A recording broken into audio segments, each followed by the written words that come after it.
Halo anak-anak, hari ini kita akan belajar bersama-sama mengenai membuat pertanyaan 5W tambah 1H.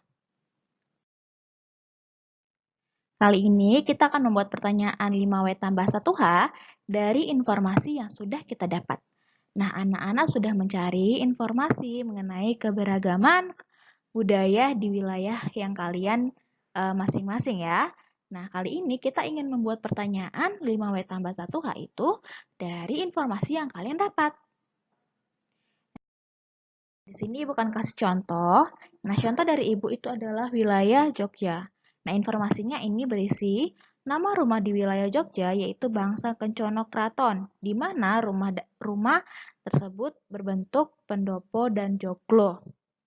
Nah, pertanyaannya berarti ada kita menggunakan kata tanya apa. Nah, apa nama rumah adat pada wilayah Jogja dan jelaskan bentuknya. Jadi kita bisa tambahkan kata jelaskan atau kata perintah jelaskan.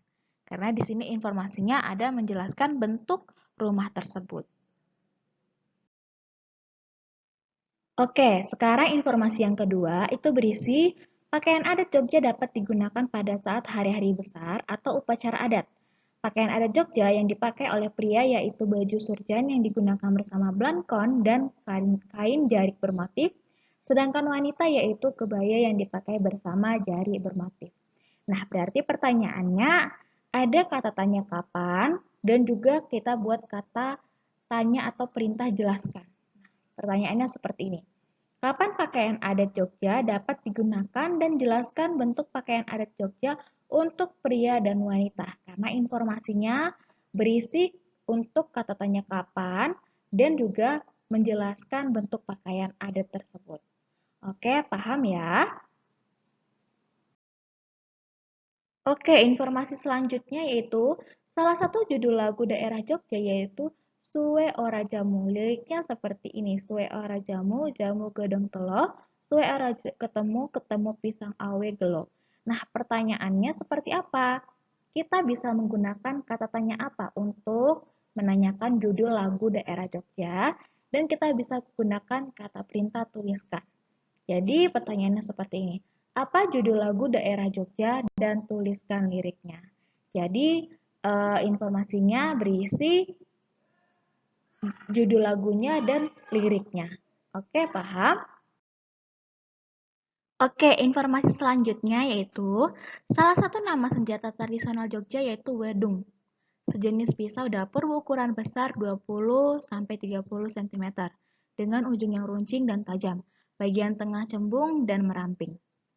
Nah, di sini pertanyaannya berarti, apa nama senjata tradisional Jogja dan jelaskan bentuk senjata tersebut.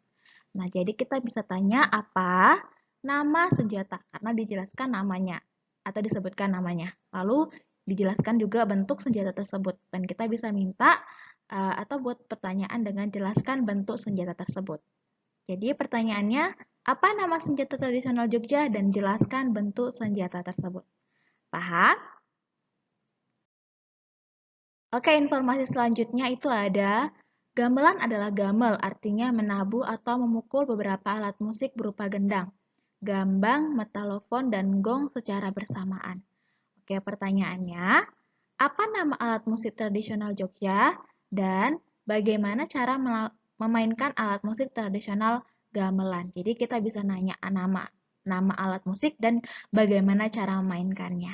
Karena di sini dijelaskan namanya dan cara memainkannya. Oke.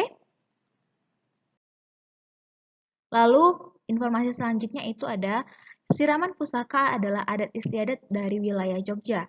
Dilakukan untuk mencuci dan merawat benda-benda pusaka milik Keraton Jogja dan dilakukan di Keraton Jogja.